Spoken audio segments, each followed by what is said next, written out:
Hello বন্ধুরা, আজই আমাদের মাঠে জলের জন্য দিতে পারেনি তিল। এই তিল দিতে এসেছি দুজনে, আমার দাদা আর আমি।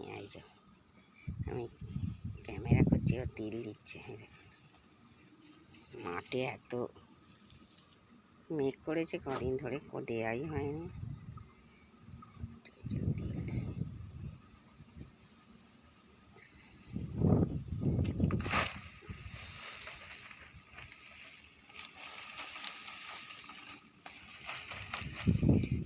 হাওয়া দিচ্ছে মাঠে খুব সুন্দর। ওই খেজুর গাছের গোড়ায় ঠুকে ঠুকে জড়ো করে দেবো।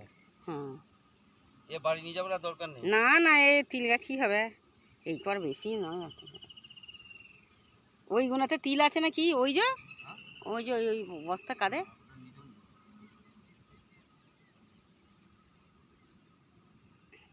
ও খালের এ হবে বলে সব ইট পড়ে গেছে। কি করে নিয়ে এলো গো, সব ভ্যানে করে?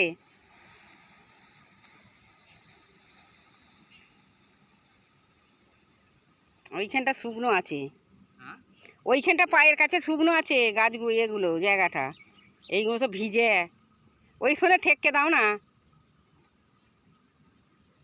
আর দুটো হালকা করে দাও। ওই হ্যাঁ, এই এই এই চটটাতে।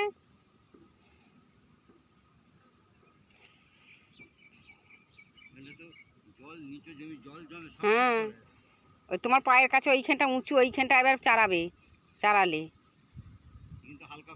হ্যাঁ, ওইখানটাই থাকবে। ওই ওই ওই চটটা ওইখানটাই থাক। তোমার পায়ের কাছে আর একটু টেনে নিয়ে এসো চটটা, আর যখন জড়ো করবো ওইখানটা জড়ো করবে।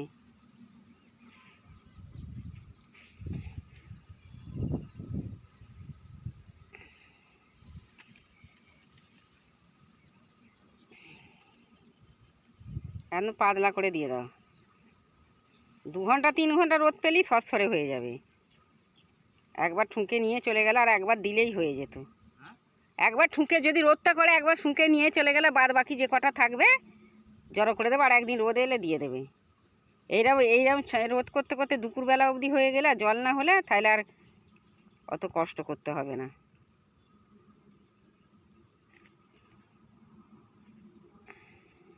পুরো পাতলা পাতলা করে দিতে হবে।